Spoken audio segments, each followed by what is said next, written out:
Peggy 16. Sega.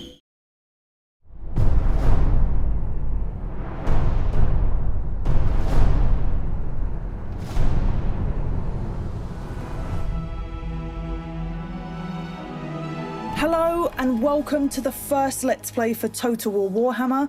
I'm your friendly neighbourhood community coordinator Joey Dalton, and I am joined by Al the Hatman Bickham. Hello. Who will be driving our battle for us today, and Simon the Man. Hello. So we're going to show you the ambush at the Thundering Falls. You'll be able to play as the dwarfs, as High King Thorgrim Grudgebearer, and you'll be facing off against Knobnail's Backbiter. That's right. So we're going to hop right in and talk you through some of the units that you will be playing with. And just a reminder, everything that you see here is pre-alpha footage, so it may be subject to change. March on, brave Dowie! March on! To the cursed realms of the Groby we go. I know not what mischief they cause, but they're up to something, for my beard itches with trouble.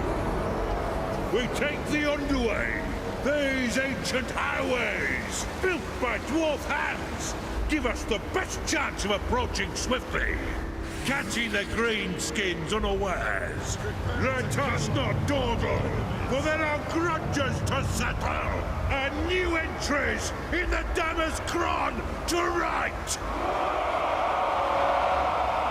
Okay, you can see the dwarfen throng arrayed on the hill here, led by, there he is, High King Thorgrim Grudgebearer himself, actually reading from the Damaz Cron right in front of him, the Great Book of Grudges. Joined by Thane as well. This is one of the agents. This is a melee agent, so he runs around the campaign map, does actions, can be attached to an army and get stuck in with the rest of the dwarves. So they're a very defensive army. As you can see, I mean, they're great artificers. They create these wonderful cannons, which are really, some of the most potent in the old world. So, like the flame cannon here, which spews these kind of superheated packets of oil and tar, doing big splash damage. Organ guns here, kind of repeater cannons, great against massed infantry. Iron Drakes with these big, sort of underslung alchemical flamethrowers. Look, they even got beard armor, because, who wants to singe your beard when you've got a flamethrower? It's not good. So, Thunderers here, kind of like Marksman, good armor-piercing ability as well, so, useful against heavily armored units. And Quarrelers, Crossbowmen as well. Now, Slayers, these guys are pretty cool. Yeah, totally, they're unbreakable. So they're kind of berserkers, effectively. And if you look at the panel on the side here, it says anti-large, so they're useful against the big monsters. So we're going to get those tore in against those. We've got lots of dwarf warriors as well, who are excellent in melee and, can really, really take a charge really well. As I said, very, very sort of defensive army. So I'm going to get them all set up now. So I'm going to go for a pretty standard defensive formation because we are going to be attacked by waves of greenskins. So, and they're all going to be coming, there's a main kind of force in the distance over there, but we're also going to see them pouring out of these kind of side roads. That they've overtaken a bit of the ancient dwarven stronghold there. But yeah, out of these side roads, they are just going to come wave after wave. So I'm going to stand and defend as best I can. So, right, that's those guys set up. Let's get my ranged chaps on the hill here. Can actually get both my units of Iron Drakes over this side. Because, it may surprise you to hear, I've played this battle once or twice, so I know where they're coming from. Nice. So, is that cheating? It isn't. Okay, good. Excellent. Right, let's... Oops. Although if you lose, it will be egg on your face. Yeah. Oh, yeah. Oh, yes. We won't let you live it down. It won't be the first time. So I'm going to keep those guys in reserve as well. Right, let's get started, actually. Good luck, Al. Thank you. Right, let's do a little bit of early manoeuvring. Get these guys out in the field so they're not going to get shot in the back by my own gunners. Yeah, I have taken a lot of damage from friendly fire, Yes. especially with the Iron Drakes. Yeah. But kind of, as with previous Total War games, it is very much about using the terrain. That's especially true for the dwarfs, right? Like, all the dwarfs' damage, or most of it at least, comes from their ranged units. They're like cannons and they're kind of quarrelers and kind of like all those different, and the thunderers at the Thundering Falls. That's where all their damage comes from, but their melee line is very good at holding off enemy advances, so that's kind of what it is. They're kind of a two-part army. It's about like kind of defending the line while using your ranged units to just deal that heavy damage hit. Oh, so you've got, is that a couple of ranged units at the back there, but mostly goblins goblin spearmen. Yeah, there's a lot of goblin spearmen, a lot of goblin archers in this battle. Oh, look, Iron Drake's firing. Oh, lovely. Drake's dealing a lot of damage there, so kind of they're hitting hard. I mean, and they're they're also quite good big in melee. units of goblins, but they are easy to rout, right? So you'll see here the Goblin Spider Eyes are actually trying to kind of find gaps in your formations, try and hit the kind of range units around your back. So, they'll very much be trying to... thank you. In order to take out your range units. They're very good at picking the soft targets. It's Completely ruining brilliant. your south rather quickly. So as the dwarfs, you've got to be really kind of aware of what's going. Well, I suppose as In anyone, the you've got to be flank. very aware. Oh man, right. Oh, no. Straight into my range units. As the dwarfs, if you lose your range units, you're actually in a lot of trouble because you're not dealing the damage you need to deal to counter the enemy's kind of forces. So that red icon that was just there on the left, so when you click that, it will take you exactly to that where the ambush is coming from, so you can see what you're up against. And we also display that on the battlefield as well, right? So you can actually see its location. You can just sort of glance over and go, oh, okay, that's where they're coming from. So yeah, another wave coming in from the side here. Oh, 5 years, is that? Maybe, yeah. Oh, and some Doom Divers as well. Great. So this is something that's very kind of particular to quest battles as well. We're bringing reinforcements at you from lots of angles that maybe you wouldn't normally see from a campaign game, because we're actually in control of kind of where the enemy comes from, like kind of where the deployment areas are. We're able to kind of throw some curveballs at you to kind of try and keep the challenge like interesting for it, basically. I really like how sneaky the AI is being.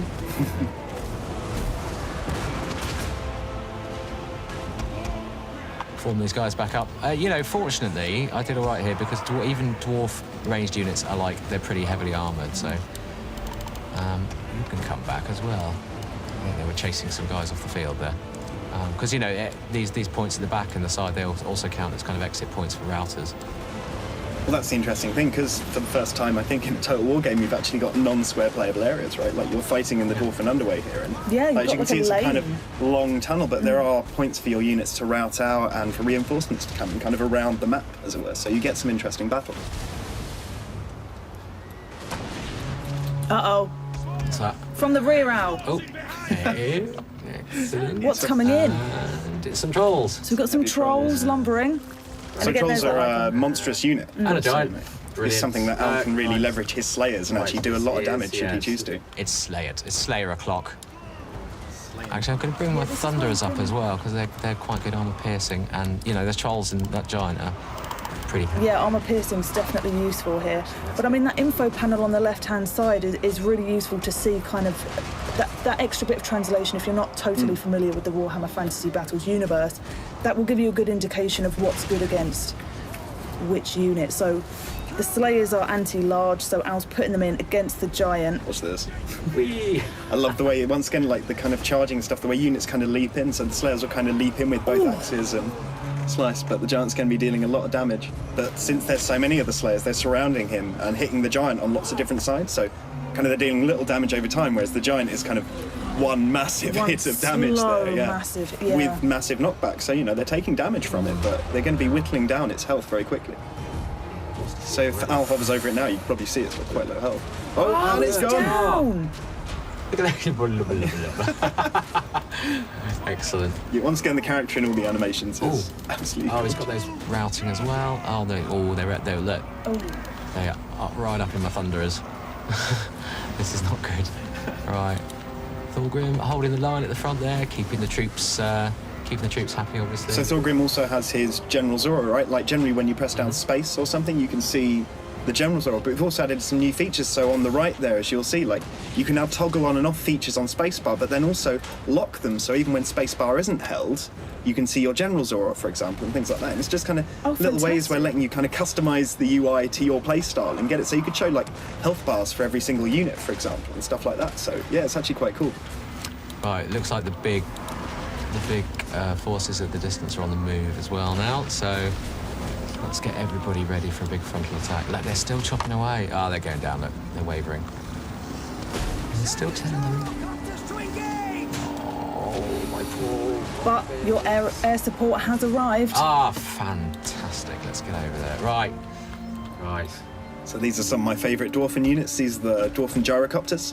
Kind of they rely on machines, right? They haven't got any magic or anything like that, so they're relying on these kind of fast-moving units to kind of make up for their lack of mobility on the battlefield. So they're able to fly around, deal a lot of damage with their kind of guns, but they also have a special ability, which is to be able to drop bombs, so that when you press the ability button, which is on the bottom left-hand side, you can actually drop bombs at the location of your gyrocopters. Oh, Let's I do see. that. You know what? I'm going to get them over So here. you can actually kind of do your own little bombing run, basically, kind of flying across the enemy and just drop the bombs at the right time. See, that would be useful right at the far back where there's quite a large line, and Exactly, so they've got to be yeah. directly above to benefit from the bombs. Exactly, Right. yeah. So it's kind of it's a bit of a skill shot.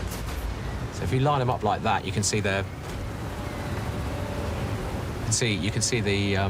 movement icons on the floor there. So if I line them up in a good spot, hopefully they won't. Oh, they've moved. Perhaps they know I what's think coming. you're still covered. Let's do that. Let's get down there. Right, grenade time. Off you go. That is satisfying. I'm going to drop my Yeah. second load as well. There we are. Look. Yeah, brilliant. That's killed it. That's killed a few of them. I'll knock their morale a bit as well. So, you know, useful. So from experience with the gyrocopters, it's best to kind of fly behind and shoot from behind a unit. Yeah, it's like generally best to kind of be away and sort of try to target kind of their land units, the units that can't hit you, right? Like anything that's a melee unit's not going to be able to kind of yeah. run up and smack you. So you want to stay away from their range, because their range can actually take you down. Like if Al were to leave them all in range of the enemy archers like he's doing right now, like he would actually find that his gyrocopters get routed and killed very quickly, because actually they're quite weak against ranged, right? Like, you know, range units take down flying units, arrows pepper them, you know, they kind of eventually fall. But melee units, you know, there's not really too much counter. What was that orange? Is that a Nightshade? And Curse of the Bad Moon. Oh. It's all gone wrong. Oh, it's all gone over there though, so it doesn't look like there's. So when Curse of the Moon is cast, of course, it kind of moves in a random direction. So sometimes it works for you, sometimes it won't. So Obviously, at that it's point, a vortex spell, right? So Yeah. I see. Okay. There's Knobnails. Look, it looks like he's used his getting in. magic and it's he's gone got straight stuck into the in. melee. Wow, this is interesting. Well, he's fighting some routing troops, but It's obviously seizing an my opportunity. long there. beard's on him, so. So that Arachnarok is still running around dealing damage, similar to the Giant. Like, it's really kind of large damage-dealing unit there, so it's going to be With taking big added chunks. goblins firing down from his back, which is So Thorgrim's helpful. taking damage there. So, like, as Al can see there, he's got a potion of healing, which he can cast on himself. This will give him regen over time, so it'll start kind of regenning some of the health that he's lost in battle. So, you know, kind of timed use of this, because it's a one-use item, right? Like, Right. once you've drunk it, there's no more Yeah. to drunk. Like, so, you know, he's got to pick the right time to use Is that the ruby ring? That's actually the fiery ring of Thori. Oh, So awesome. Yeah, so, like, characters from campaign are picking up these items and are then able to bring them and use them in battle to kind of help fight Awesome. these situations. It's obviously been used to good effect there. I mean, considering there's that bit of narrative that with the named characters, I guess you want to keep them alive, so those health potions are definitely beneficial. Yeah, like it really does help. I mean, as I say, since they're immortal, they're only wounded, but you know, them falling in battle is a big Yep, thing, right? yeah. Like the enemy's going to take a really large morale, like you're going to take a large morale penalty even from them falling. And Yeah, like, exactly. You know, It's- losing Thorgrim in a battle like this, he's kind of a charismatic leader. You know, the dwarves rely on the discipline and holding together. When he falls, they've kind of lost all that, so keeping him alive is actually very important. Yeah, But absolutely. then he's also a really good damage dealer, so you've got to kind of make that choice between, you know, do I throw him in there where he's going to be useful, or, you know, do I risk him? Do you know what I Yeah. mean? So you've got to kind of choose between them. But then you've got heroes like the Thane that Al's got there. So, like, you know, the Thane is really good as well. You know, kind of similar power to someone like Thorgrim. if I lose Thorgrim here, I'm going to be in trouble. You will be in a lot of trouble. Get the charge on. There you go. So you can see the Longbeards charging in there. Oh no! Run away, Thorgrim! I love their beard animation. It's just fantastic. They're dusting the ground with their beards as they run. There are some absolutely epic beards going down Oh, yeah. for the Dwarfen army, I think. Oh, he's got out. Yep, that's good. Oh, and the Arachnarok's going to rout. Let's hope so. So he's just engaged there with the Longbeards and Valor. It's off. The Thane. Yes! So the large Oh charge yeah, gonna take that. in the abdomen. That's Right, I'm going to bring these guys back actually because I think I sorely need them. How are we doing? So I sent my